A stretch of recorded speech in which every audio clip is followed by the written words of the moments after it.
Hey, what's up, you guys? This is Movie Critic Rob here with the Movie Channel, and I am talking to you today about Now You See Me 2, which is also called, if I got it correctly, Now You See Me, the Second Act.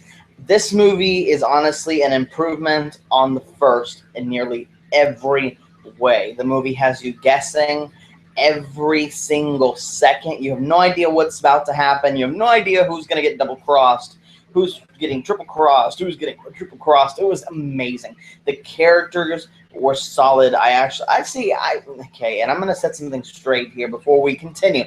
I like Jesse Eisenberg. I liked him in Social Network, or I believe it was Social Network. Whatever the movie was about Facebook, I think it was called Social Network. And I like him here too. I thought he plays himself, and it's kind of like. I would kind of put it as Robert Downey Jr. when he plays Iron Man, because he's essentially playing himself in a way. So Jesse Eisenberg does the same thing here with Danny Atlas. However, I loved it. I love all of the cast that returns. I love Woody Harrelson playing his character of the Four Horsemen. Dave Franco, I thought was solid. That dude is solid. I like him. Every time I see him in a movie, he's really good. And if you don't know, that's James Franco's brother, who James Franco starred in the Spider-Man trilogy with Sam Raimi, as well as Oz the Great and Powerful. But this is his brother, the other. But what I liked about the movie as well, like I said, the double crossing, the triple crossing was, it always kept you guessing. Like I said, none of the movie felt like you could take a break. There was no break scenes, which sometimes for a movie that might not be so well, but because Now You See Me is the way that it is, and you know it because of this is the second installment, you accept it and you like it. I love, because there was some of the magic I felt was like, oh my gosh, how are they going to explain that? But then they do, and it's like, okay, it makes sense. It's awesome, and I like it that they actually take the time to explain everything that they do in the appropriate time. So you're never suspending disbelief that much. There is some stuff that's kind of out there, but they explain it well enough to where you buy it for the movie. At least I did. I love all the returning characters. Lizzie Kaplan. Let me talk about Lizzie Kaplan. She is the new addition to the team of the Four Horsemen. And I love Isla Fisher. I thought she did a good job in the first one. And I liked how Lizzie Kaplan, because at first when I saw her in the trailer, I was thinking, are they recasting Isla Fisher? Because if they do, I'm not going to like this. It's not a recast. It's a brand new character that they're bringing into the Four Horsemen. They kind of addressed Isla Fisher's character leaving in the story for whatever reasons she leaves. But this character played by Lizzie Kaplan is a brand new character, and she was phenomenal. I thought, for some people it might get overbearing what she does, but I thought it was funny. I thought every time I saw her on the screen, it was refreshing, and she was legitimately funny. I thought that she really brought a good thing to this second installment of the Now You See Me series. Now, the plot was good. The characters were good. All the returning cast. Mark Ruffalo is a dude. This guy owns every second of screen time he's in, and he is a pro. I love him in Avengers. I loved him in The Zodiac. If you've never seen The Zodiac, watch The Zodiac. It has Robert Downey Jr., Jake Gyllenhaal, and Mark Ruffalo. Excellent movie.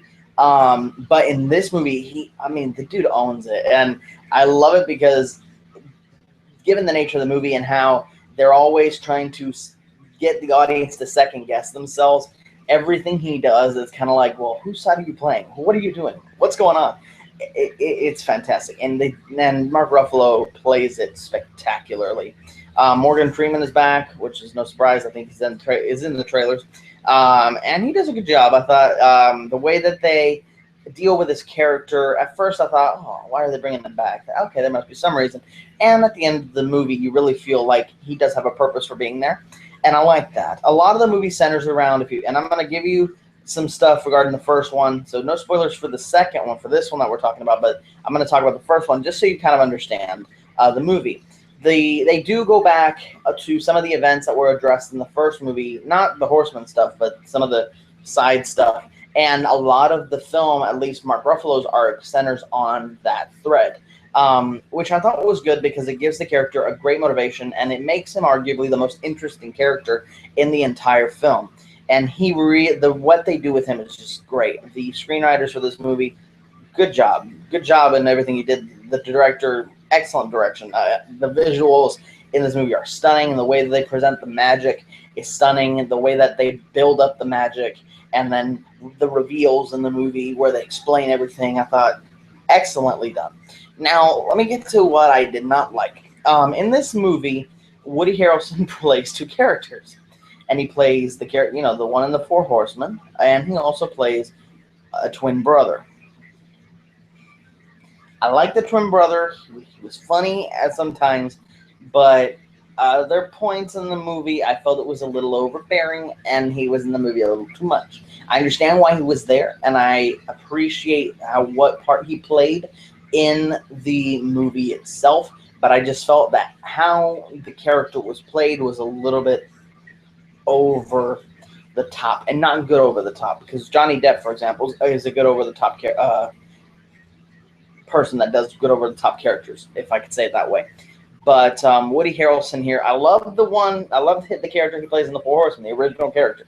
But the twin brother, oh my word, I wanted him to die. He was funny, but there were some points I wanted him to die. I love not just the magic element, because all of these movies it's a heist film with magic elements in it, and the heist elements are just tremendous. There is a twist revolving, if you've seen the movie, Daniel Radcliffe, who is famous for Harry Potter. I've never seen any of the Harry Potter films, and I don't really know his acting, but he does a good job in this movie. There is a big reveal revolving around Daniel Radcliffe's character, which I'm not going to spoil right here, but I thought it was well done, and it ties into the first film. There's really not much else I can say. I thought it was really an improvement on nearly every level. Every character makes sense why they're there, with the exception, and even with the exception, I was going to say the exception of Woody Harrelson's twin brother, not the Horseman guy, but the other guy. It makes sense why he's there. I just felt that the way he was played and the way the character was handled was just a little too over the top, and it was not funny. At some points, it just got a little annoying, and I seriously wanted him to die. Other than that, I thought, like I said, the visuals were stunning. The way that they present it and give you the 3 steps of magic, which is I can't remember the 3 steps, but the pledge, the turn, and then the prestige of every. And if you know where that's from, that's awesome. Kudos for you. Comment that below. But the way that they present all 3 steps of magic, and then show you the explanation of what they do, was excellently done, well crafted. And I do know that they're making a 3rd one. They're already trudging along with the trilogy cap for this series, and I cannot wait. If it's anything like Now You See Me 2, it will be an excellent film, and I hope it's better. I hope it keeps going, because Now You See Me 2 is definitely an improvement on the first. So hopefully the 3rd one, which will be, if we're really following it in terms of the magic structure, it'll be the prestige of 3 films, then I think it's going to be good.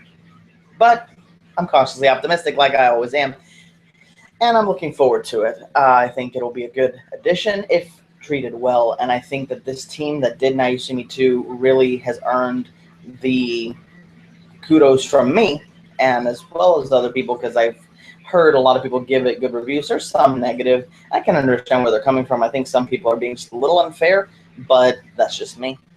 But there's really nothing else I can say about this movie. It was an excellently shot, excellently crafted film, and a great follow-up to the original Now You See Me film. With that said, I want to know what you think. Comment down below, and like, share, and subscribe. This is Movie Critic Rob with the Movie Channel, and I'm signing off.